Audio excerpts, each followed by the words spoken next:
My Virgo friends, and welcome to the sun sign forecast for 2016 in July. And I'm really excited to be sharing with you guys this new direction. And so let's jump into it for you. Okay, so let's just get my little marker over here. This is a kind of a busy month for you, to be honest. A lot of things going on for you in terms of your the structure of the chart in itself. And the first place that we'll go to is the sun sign. So your solar return or your solar cycle for this month, 22nd July, June and July, is situated in the 11th house of the astrological chart. Okay, so for you Virgos, this is the 11th house. And this is a big deal because it's about self-observation. Okay, Aquarius is the 11th house. And, we look about individuality. We look at the nature of understanding ourselves as part of a group, as part of a collective movement. In that sense, we find our roots and our footing when we're in that space. So when the sun transits through the 11th house of the astrological charts, then we're getting in touch with our self-observation, like being part of the tribe and community. Where do I belong? How do I fit in? Where is my individuality, as it were?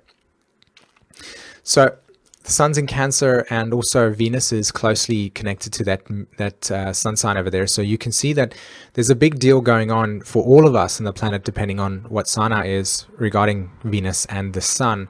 But for you particularly, of course, you're going to be making new adjustments in your own relationship to yourself and how you relate to others, again, around self-observation.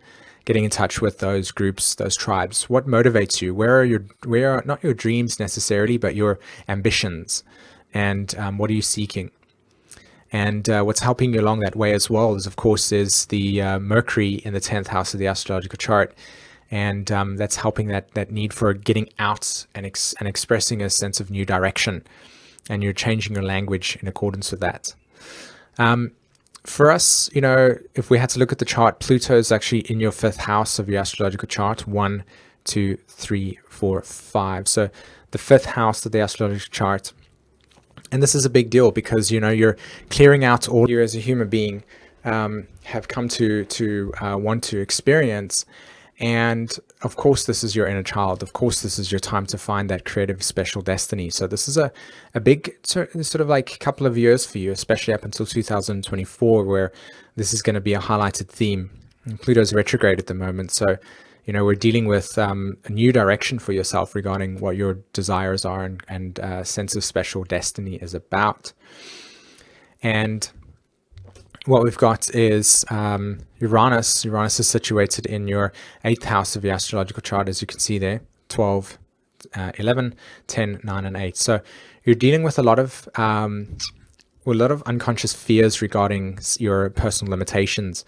And you'll naturally find this play out in your life as, experiences of disempowerment regarding your individuality and what you would like to find is your new direction in the world. So a big deal for you when it comes to bringing your limitations to the surface and saying, okay, here's my limitations. This is what I see as what I'm not good at this point in time. I would like to overcome them because they're in alignment with my new direction about my sense of special purpose.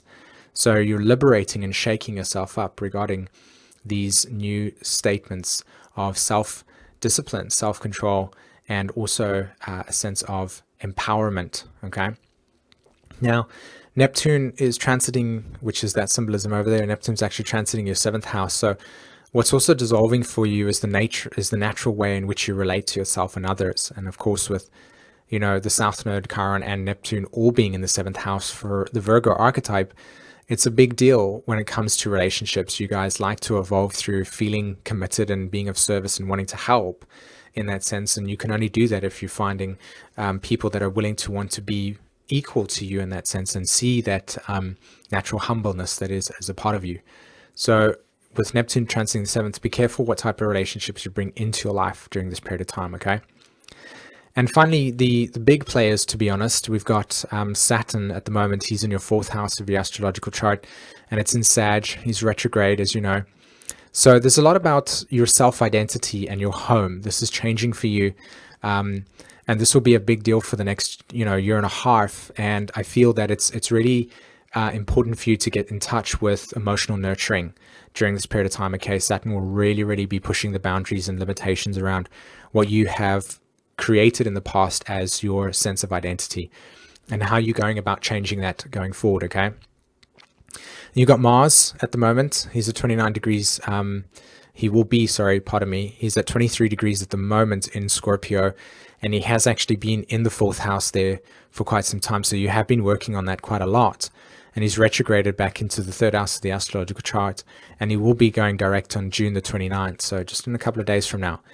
And so what this means for you is that you're really just getting in touch with the language again, and the type of communication you wish to use when you're readjusting your new self-identity.